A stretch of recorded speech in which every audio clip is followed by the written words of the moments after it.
굿모닝 행정학 진행하는 여러분의 영리 주영입니다. 자, 우리 오늘은 48강의 내용, 벌써 51번째의 기출복습 스터디입니다.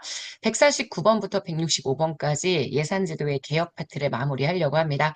예산제도가 앞에 잘 되었다면 이 예산제도의 개혁, 국가지정법 도입을 통해서 달성하고자 하는 예산제도의 개혁은 방향이 좀 잡힐 수 있을 거예요. 자, 한번 가봅시다.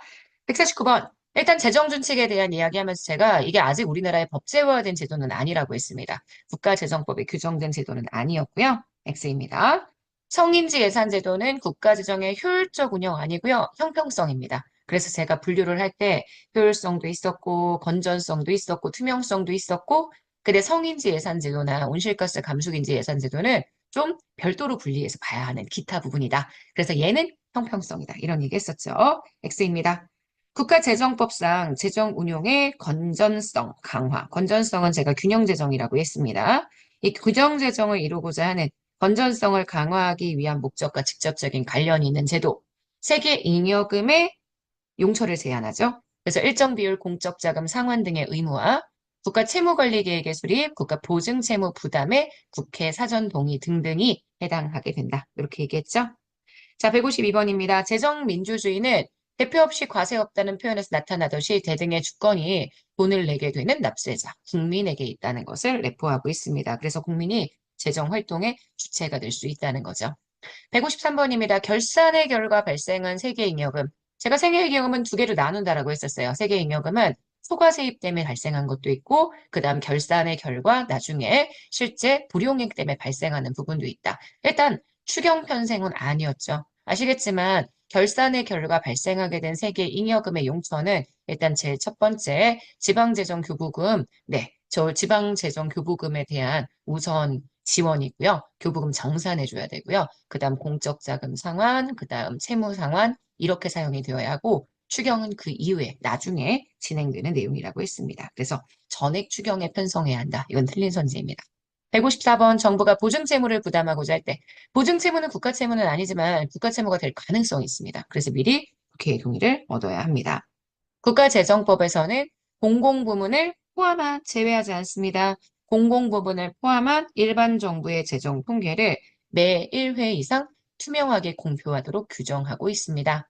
자, 디지털 예산회계 시스템, 디브레인 시스템은 유엔의 공공행정상을 수성하는 등의 국제적인 호평을 받고 있죠. 맞습니다. 조세 지출 예산 제도는 조세 감면으로 예산의 지출 효과를 내는 경우 걔를 예산으로 관리하기 위한 제도입니다.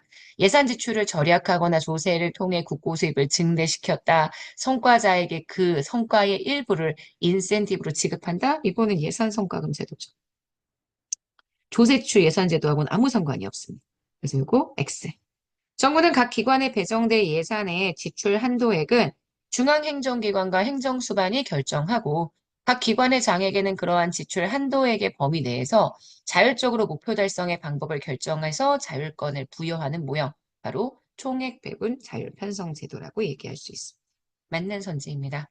자, 159번입니다. 총액 배분 자율 편성 제도의 궤도는 부처의 자율성이 높아지는 제도입니다. 하지만 예산의 총액을 기재부에서 지정해서 주기 때문에 제가 예산의 방향으로 보자면 바텀업 방식이 아니라 탑다운 방식이다 라고 얘기했던 거 기억하실 거예요. 159번은 그래서 X입니다.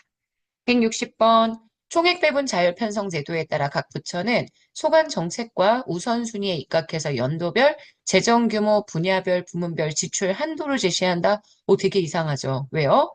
지금 보시는 이 지출의 한도는 누가 제시하는 거냐면 각 부처가 스스로 제시하는 게 아니라 기재부가 제시하는 겁니다. 요거는 X가 됩니다. 자, 162번입니다. 중기지방재정계획은 지방재정법에 근거한 사후적인 예산제도이다. 중기지방재정계획은 지방정부의 국가재정 운용계획 같은 거라고 얘기를 했습니다. 5년 단위의 국가재정 운용계획처럼 지방정부의 사업에 대한 계획, 재정에 대한 계획을 세워주는 게 바로 중기지방재정계획이기 때문에 지방재정법에 근거한 사후적인 제도가 아니라 사전적인 예산제도이다. 이렇게 얘기할 수 있을 거예요. 161번은 그래서 X입니다. 162번 우리나라의 예산제도는 국가의 재정활동에서 발생하는 경제적 거래 등은 발생 사실에 따라 복식부기 회계 방식에 따라 처리되어야 합니다. 네, 우리나라 예산제도에 지금 우리가 재무회계를 쓰고 있기 때문에 재무회계에서는 복식주기 방식의 처리가 필요하죠. 그리고 이걸 통해서 성과를 확인할 수가 있습니다. 총사업비 관리제도는 1994년이고요. 예비토당수조사는 1999년입니다. 같은 시기에 도입되지 않았습니다. 재정사업 심층평가의 결과 기재부 장관이 필요하다고 판단하면 재정사업 자율평가를 실시할 수 있다. 이상하죠? 왜? 재정사업에 대한 자율평가를 먼저 하고 이 자율평가 결과에 뭔가 문제가 있다고 한다면 그때 심층평가를 진행하는 거니까 164번은 X가 됩니다.